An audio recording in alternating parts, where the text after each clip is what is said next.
Maxwell is no stranger to the Soul Train Awards. From the time he stepped onto the music scene, he has consistently received recognition at the ceremony and other industry honors for his contributions to music.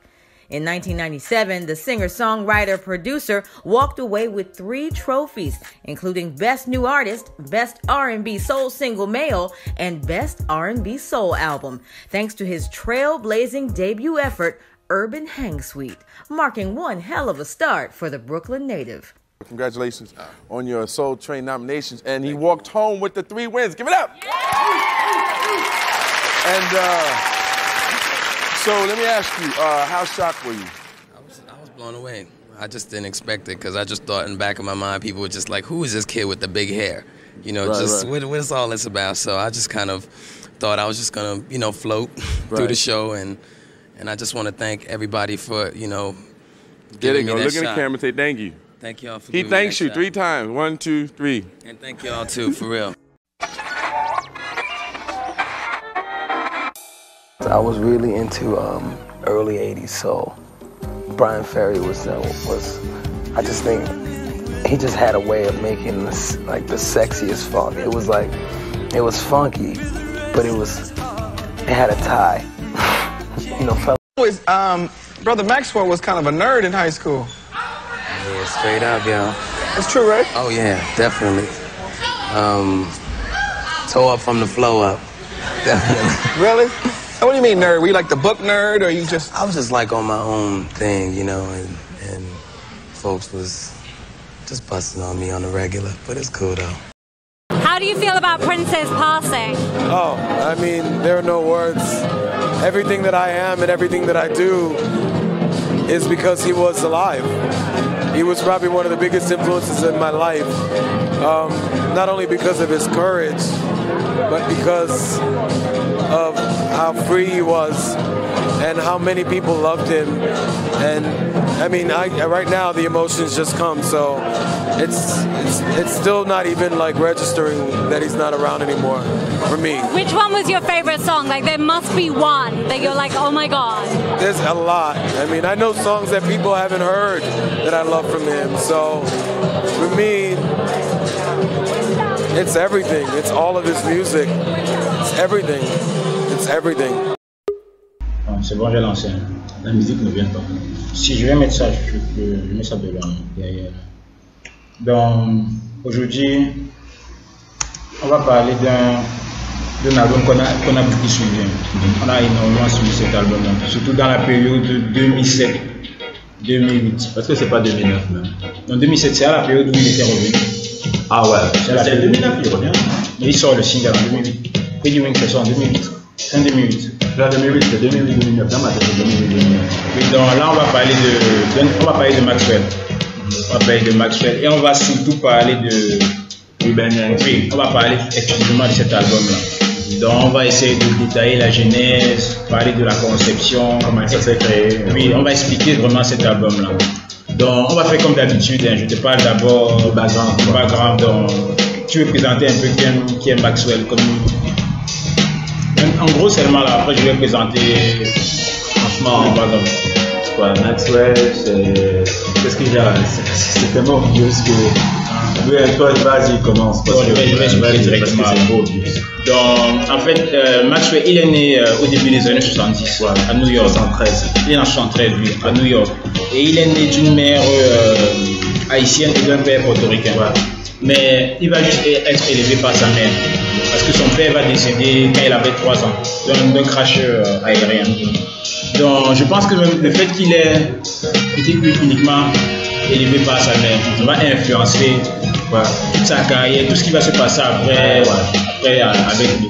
Donc quand il était jeune, il était extrêmement timide. Donc il ne parlait même pas avec des gens, il était toujours renfermé sur lui, toutes les journées il passait dans sa chambre et sa mère s'inquiétait même un peu à un moment de voir qu'il n'arrivait pas vraiment à s'extérioriser avec les autres personnes.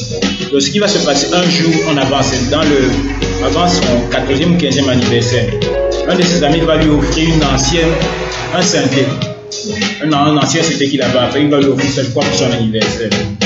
Et c'est à partir de ce moment-là qui va trouver un moyen d'expression. C'est quand on va lui offrir ce synthé-là, qu'enfin, même sa mère va constater ça, qu'enfin il a un moyen d'expression. Parce qu'avant, c'est comme si il n'exprimait rien, il était seulement renfermé sur lui, il ne parlait même pas. Mais maintenant, dès qu'on lui a offert le synthé-là, il a commencé à composer la musique, à apprendre à écouter beaucoup de musique. Et c'est là où alors la passion pour le truc a vraiment commencé. Donc, au début des années 80, je ne sais pas si tu te rappelles cette période-là, on appelait ça tout l'univers soul de cette époque-là. On appelait ça Jerry Curl Soul. Jerry Curl, c'est comment expliquer ça déjà? Les gens qui ont des cheveux un peu comment on appelle, les cheveux un peu frisés qui voilà, c'était une coupe un peu à la mode dans la communauté. On peut même dire un peu la communauté afro-américaine. Afro-américaine. Et on peut même dire un peu que Kanye West rend hommage à ça dans l'album Edward Heartbreak, parce que la coupe qu'il fait un peu là. Donc il essaie. Kanye West, tu vois pas quand il laissait sa coupe de cheveux longue, mi-longue là, un peu derrière. Ah, mais c'était pas des frisés. Non, mais c'était un peu dans la même, parce que dans son mindset, il voulait être dans cette même période. Non, j'avais même pas attention. Jamais fait attention, c'était ça, c'est pour ça qu'il mettait sa coupe là, il s'habillait comme les gars de New Wave, parce qu'il voulait mixer les deux en fait. Je pense que c'était plus New Wave. Mais c'était New Wave anglaise. Mais je veux dire aussi, il prenait le look, il voulait être comme dans les années 80. Donc, Maxwell va énormément écouter cette période des années 80, tout ce qui était les Marvin Gaye, tout ce qui est donc. C'est pour ça qu'on appelait ça Jerry Curl, parce que la plupart des artistes de cette époque adoptaient cette type de cheveux-là. Donc, et maintenant, après ses années lycée, il va arrêter ses études. Et pour pouvoir subvenir à ses besoins, il va trouver un travail dans un bar en tant que serveur. Et maintenant, comme dans le bar là, on ne le payait pas vraiment, la rémunération n'était pas vraiment importante. Il va passer un deal avec le propriétaire du bar. Il lui dit que comme tu ne me payes pas assez, en contrepartie, tu vas me laisser faire des prestations dans le bar. Donc c'est un peu comme la rémunération n'est pas grande, en contrepartie, tu me laisses faire de la musique dans ton bar pour que ça puisse un peu équilibrer tout ça. Donc il va commencer à jouer dans le bar, à faire des prestations là-bas. Là on est à la fin des années 80. Et maintenant, à cette époque-là, c'était le firmament de tout ce qui était New Jack Swing. Mais maintenant, lui, il était arrivé avec un style qui tranchait totalement avec ce qui se passait dans le... Mais ça, c'est qui touche à après, c'est 89. Non, mais je veux dire... C'est pas 89, 90. Quoi? Woman's World. Oui, mais avant ça, je veux dire les albums. Parce qu'il a écouté du Women's World. Oui, bon, sûrement. C'était lui, il était déjà dans la période Mierdo. Oui, donc, il avait même son style vestimentaire. Par exemple, à cette époque-là, c'est là où le hip-hop avait commencé à influencer fortement tout ce qui était. Mais lui, il avait un personnage un peu bohème, avec des pattes d'éléphant, chemise un peu avec des fleurets, l'afro et la coupe avec les favoris. Oui. Donc, c'était un style qui tranchait totalement avec tout ce qui se faisait dans l'univers mainstream de cette époque-là. Donc, ses prestations commençaient à se faire remarquer. Donc le public commençait déjà à venir, il y avait un certain bouche à oreille, on se demandait mais c'est qui ce gars-là qui vient avec un style totalement différent. Et quand les gens commençaient à beaucoup s'intéresser à lui, c'est là où alors les maisons de disques aussi ont voulu chercher à savoir c'est qui ce personnage-là en fait. Parce qu'il y avait aussi les presses spécialisées sur lui. C'était comme ça qu'il faisait pour découvrir les gens. Voilà, il partait dans les cabarets. Pour rencontrer de nouveaux artistes. Donc lui, à cette époque, la presse spécialisée commençait à partir du bouche à oreille. La presse spécialisée commençait déjà à dire on a trouvé de nouveaux Prince, de nouveaux Marvin Gaye. Donc on commençait déjà à le cataloguer dans cette tranche d'artistes-là. Pas la nouvelle vague New Jack. On le tranchait plus dans la vague des années 80-70. Donc maintenant, à un moment donné, son buzz était déjà tellement haut que les maisons de disques venaient déjà s'aligner en disant qu'il faut qu'on le signe rapidement parce que c'est un joyeux qu'on va peut-être laisser passer comme ça.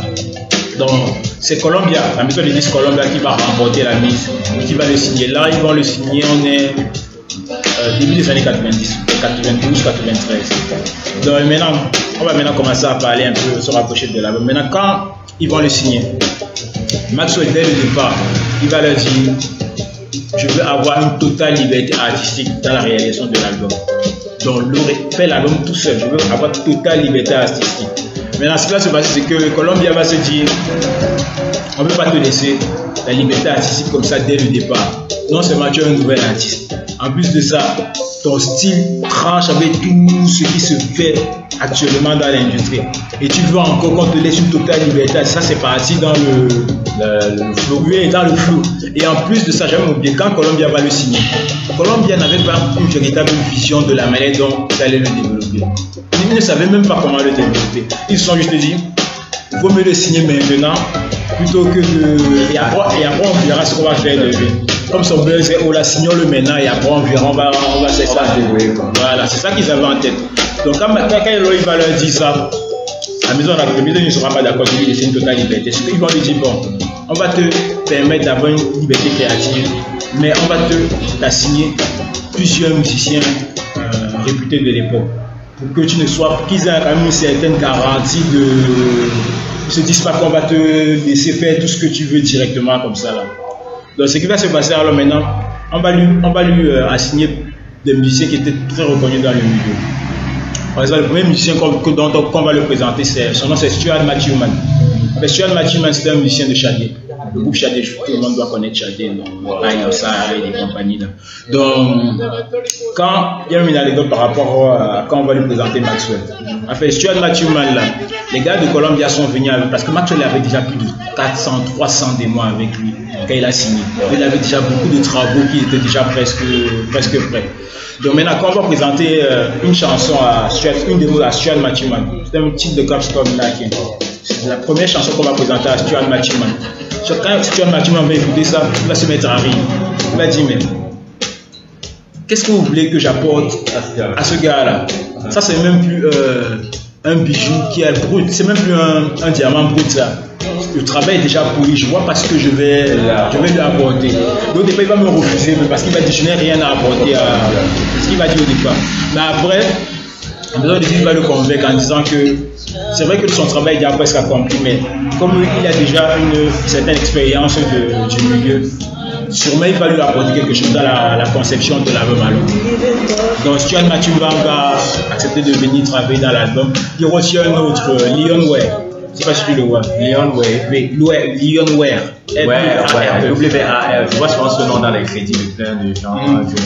Donc en fait, c'est un artiste. Au départ, c'était d'abord un artiste des années 70, 80. Mais il a eu une petite carrière sans, il n'a pas eu vraiment un succès. Et ce qu'il a fait connaître, c'est surtout il a réalisé l'un des albums les plus connus de Marvin Gaye.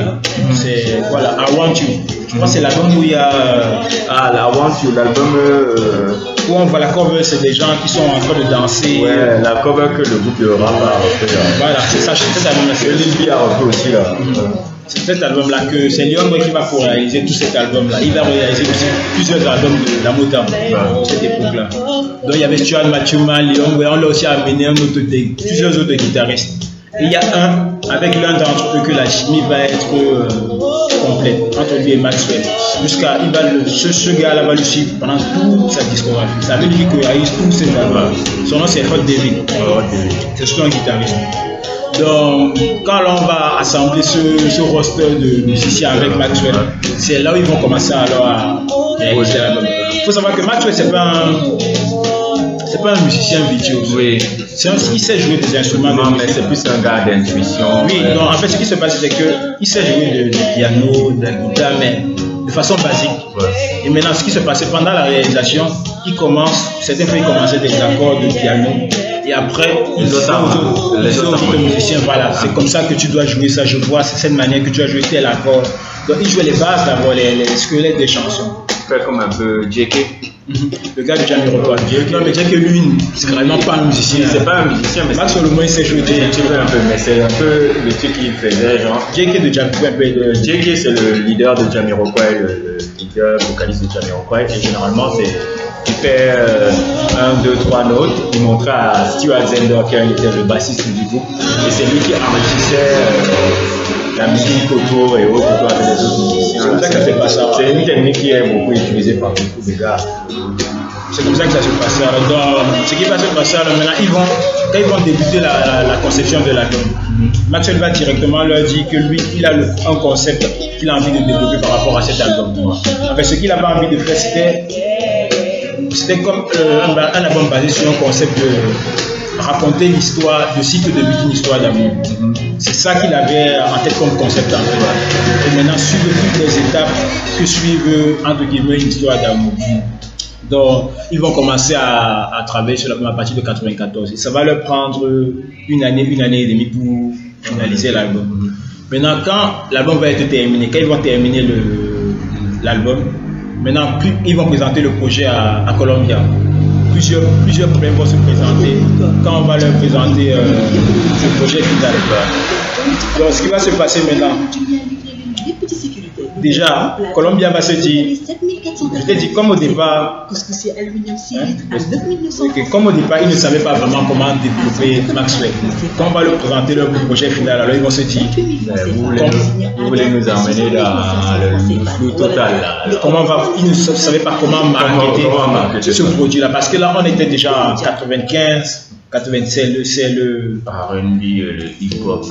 C'est là où tous la scène R&B est surtout dominée par le son hip-hop soul. Et soit c'était ça, soit c'était R. Kelly avec les balades. Donc c'était le son que Maxwell avait développé dans son album était totalement à contre-courant de tout ce qui se passait dans le circuit mainstream. Donc, et le deuxième problème qui va se poser aussi, c'est au niveau de la photoshoot. Quand Columbia va vouloir faire le photoshoot de la pochette pour la promotion, Maxwell va leur dire dès le départ que je ne veux pas que mon visage apparaisse sur la cover de l'album. C'est là que Columbia va péter les plombs parce qu'ils vont se dire déjà qu'on ne sait pas quel moyen promotionnel utiliser avec toi, mais si tu refuses encore que ton visage apparaisse, tu casses encore un autre moyen qu'on peut utiliser pour te promouvoir parce que voilà, c'est un beau gosse. Donc là, son visage aurait pu attirer des clients potentiels en fait, des acheteurs potentiels. Donc il va quand même faire un compromis parce qu'ils vont leur dire bon, on va pas faire apparaître ton visage sur la photo de couverture de l'album, mais tu vas apparaître derrière. Donc ce qui va se passer, c'est que la photo de couverture, si les gens remarquent bien, c'est deux chaussures qui sont sur la photo de face. Et au niveau du verso, la photo de Maxwell apparaît. Donc c'est ça qui va se passer. Et maintenant alors pour la promotion proprement, peut-être dans le flou complet, ils ne savaient pas par où commencer. Donc ce qui va se faire, ils vont d'abord lancer des petits titres en Europe. C'est en Europe qu'ils vont d'abord commencer à lancer des petits titres, lancer des singles, titres de cap comme Nagin, mes singles. Ils vont d'abord lancer ça en Europe. Et après ils vont lancer ça aux États-Unis. Maintenant quand ils vont lancer ça aux États-Unis, ça ne va pas prendre. Ça ne va pas du tout prendre. Et après ils vont sortir directement l'album. Un an et demi après que l'album soit terminé, parce que c'était resté. Quand ils ont terminé l'album, on a attendu près d'1 an pour que ça sorte parce qu'ils ne savaient pas quoi faire avec. Donc quand l'album va sortir, ce sera un total flop. Au départ, ça ne va même pas dans le Billboard 200 au départ. Donc maintenant, ce qui va se passer, c'est que ils vont envoyer Maxwell en tournée, faire la première partie de Fugees et Groove Theory dont on a parlé. Voilà. Donc il va faire leur première partie dans une tournée, c'est quoi, des tournées des universités, je crois. Et c'est là où le déclic va se passer pour sa carrière en fait, pendant la tournée là. Ce qui va se passer, c'est que quand il jouait, quand Maxwell faisait la première partie des concerts, il jouait toutes les chansons de l'album. Il y avait toujours un titre qui attirait l'attention du public. C'était Ascension. Voilà, c'était ce titre-là qui, à chaque fois que Maxwell jouait ça, le public était toujours endiablé parce que c'est un peu un tempo un peu très dansant. Donc quand alors, à chaque fois on se dit mais une fois, 2 fois, 3 fois, dans toutes les villes où il passe, c'est toujours le titre qui retient l'attention des gens. C'est là où après la tournée alors, Columbia va dire qu'il faudrait qu'on lance ça comme single qui va suivre ce qui était sorti précédemment. Donc ils vont lancer Ascension comme deuxième single. C'est là où ça va prendre. C'est là où sa carrière va prendre. Ça va monter graduellement dans les charts. Justement, ça ne va pas faire un décollage immédiat, c'est graduellement que ça va se faire. Ça va atteindre jusqu'à la 36e place. Ça va être un bon succès. Ça va aussi permettre à l'album de commencer à se vendre au fur et à mesure. Ça va atteindre disque d'or, après disque de platine. Donc l'album se vendait de façon, on appelle ça aux États-Unis, ça s'appelle single hit. Sleeper, ce sont des albums qui au départ sont des flops et après graduellement ça monte. C'est un peu quel exemple? Par exemple l'album de Lady Gaga, le premier album de Lady Gaga. Au départ c'était un flop. Je sais pas comment ça me rappelle bien, c'était 20, je me rappelle comment je me rappelle encore le site Je me rappelle à cette époque-là on était dans les charts toutes les semaines. Comment s'appelle encore le site là? J'ai oublié. C'était Billboard.com. Non, le blog du gars là. J'ai oublié. C'était Dunscore. Je crois que c'était Dunscore le gars. Et il avait toujours les bancs. Je me rappelle la première fois ça a fait 29 c'était un flop et autres et tout. Et après, je sais pas quel. Quand c'était Just Dance, quand c'était Just Dance, je sais pas. Il y a un single qui a fait que ça commence à monter. Il y a eu la folie Lady Gaga. Ce sont des sleepers. Donc là, l'album va bien se vendre. Et c'est à partir de cette période-là que le statut de Maxwell va complètement changer. Il va devenir du jour au lendemain un sex symbol. Et en plus, ça va coïncider avec la période où aussi. La Neo Soul. Voilà, le mouvement. Pseudo Neo Soul. Voilà, Neo Soul va être. On va étiqueter on va donner un nom à une forme de musique qui était revenue un peu au bout du jour avec D'Angelo, Erykah Badu. Ça ne veut rien dire. Oui, mais en fait, parce que Maxwell, c'est pas de la New Soul qu'il fait, mais tu peux pas décrire ce qu'il fait en fait. Tu peux pas décrire les Bilal. Bilal, c'est comme si c'est du jazz qu'il fait. Et mettre sa New Soul, c'est mal la presse qui est obligée de mettre une étiquette. Je te dis ça, mais on va faire une vidéo sur la New Soul. Je vais t'expliquer c'est quoi la genèse du truc, c'était quoi le concept marketing qu'on a voulu développer. Parce que c'est un concept marketing en fait. Ouais, c'est peut-être bon, je vois ce vidéo.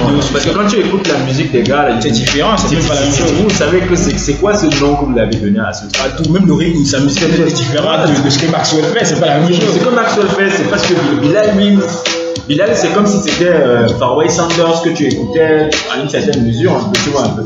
C'est comme si c'était Jazzman là, tu vois un peu. Mais c'est un concept marketing. Ça n'a aucun sens. Ce nom-là est débile. Donc là, il avait commencé à avoir. Parce qu'en fait, Columbia, à cette période-là, bizarrement, tous les trucs qu'on lui reprochait au départ, c'est ça qui va permettre d'acquérir le public qui va avoir. Parce qu'on va dire que tu es différent. Tu es différent, voilà. Tous les cases, par exemple, sa coupe de cheveux, son style bohémien, donc toutes les cases se sont remplies une à une, alors que Columbia ne s'attendait pas à ce qui s'attirait sur le public mainstream un peu guillemets. Donc là, on va maintenant un peu parler de l'album à proprement dit un peu. Je vais t'expliquer un peu la construction, comment il a construit l'album. Donc, comme je t'ai expliqué au départ, c'était vraiment un concept de cycle de vie d'une histoire d'amour. Si tu écoutes l'album, en fait, l'album évolue dans une gradation descendante. Ça commence d'abord par des titres up tempo. Par exemple, les Something Something, Ascension. C'est d'abord des titres up tempo. C'est comme le début d'une relation, genre les période de fleurs, tout ça. Et après, ça décroît progressivement. Que ce soit au niveau des textes, au niveau de la musique, c'était ce qui voulait faire cette gradation descendante pour que l'auditeur ressente ça.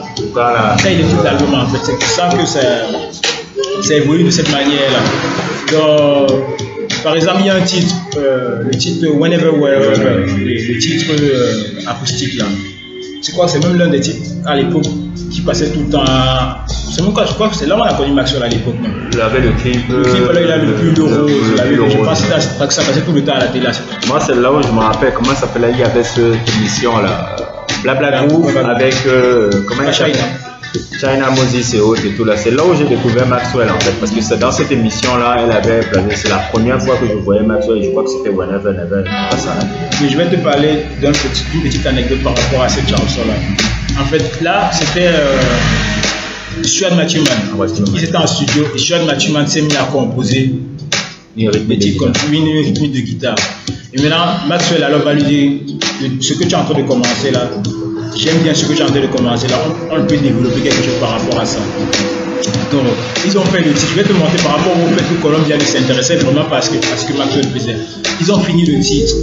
Ils ont fait le titre Whatever, Whatever et compagnie. Maintenant, et après, à un moment donné, ils ont dit à la maison des disques que ça va être l'un des singles qu'on va proposer.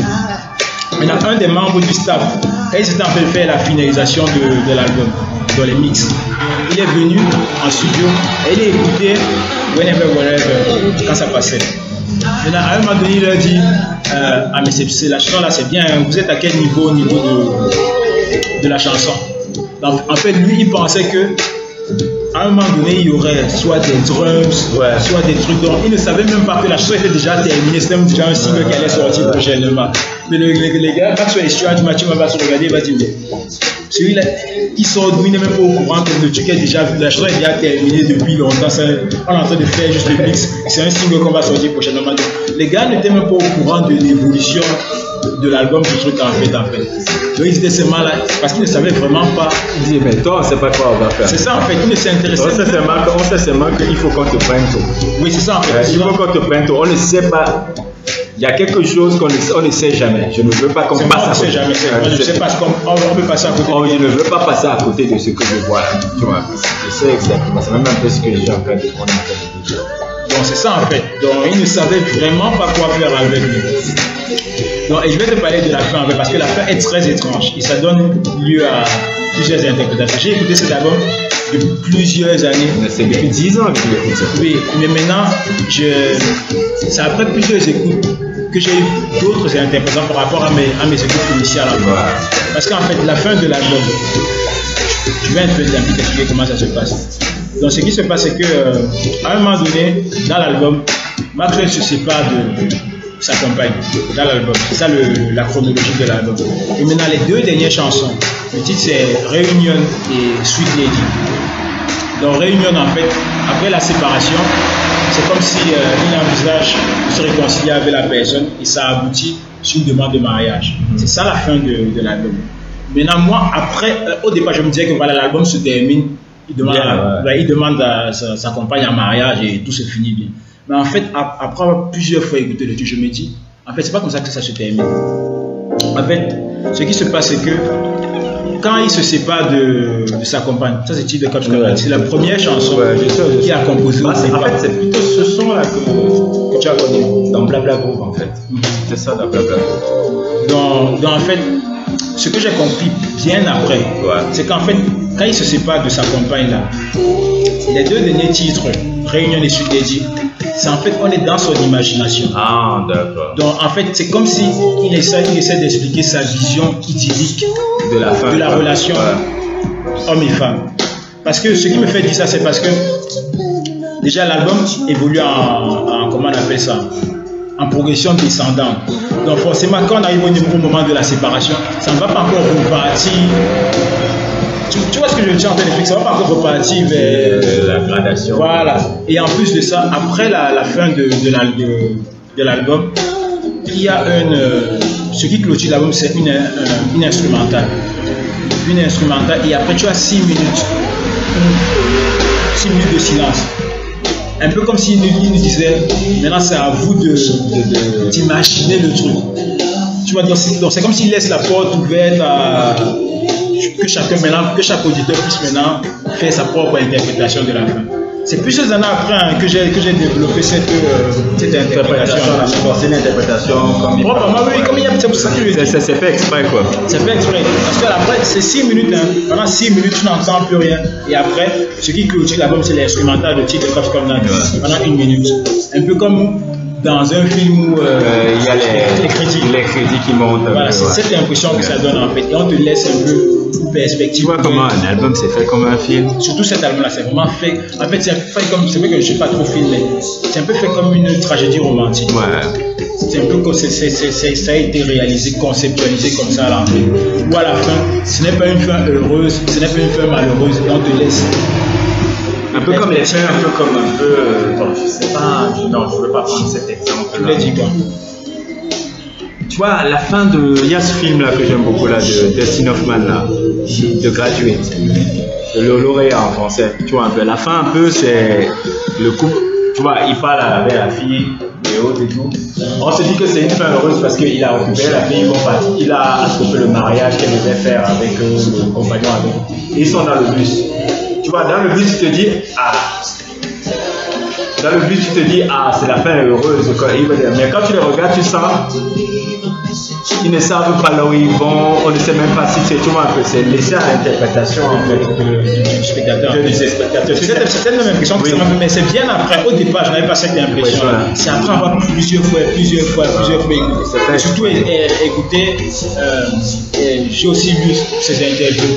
La façon dont il explique. Comment il a conceptualisé l'album. J'ai compris qu'en fait, cette fois-là c'est pas aussi simple que ça se présente, dit, propose à jam et ça finit comme ça. Là. Donc, quand l'album va sortir, jusqu'à présent, c'est l'album qui s'est le mieux vendu. Ça s'est vendu à 2 millions d'exemplaires. Donc, après ça, quand l'album aura eu un tel impact, MTV va carrément lui proposer un plug. C'était rare, je crois que c'est une inédit même dans l'histoire de MTV Unplugged. D'avoir un artiste après un album, on te fait faire directement. Alors que souvent c'est 3-4 albums. Unplugged aussi, il y a aussi Lauryn je crois par exemple c'est quoi là Nirvana, ils ont eu quoi comme des albums avant 3 albums. Donc à chaque fois tu devais quand même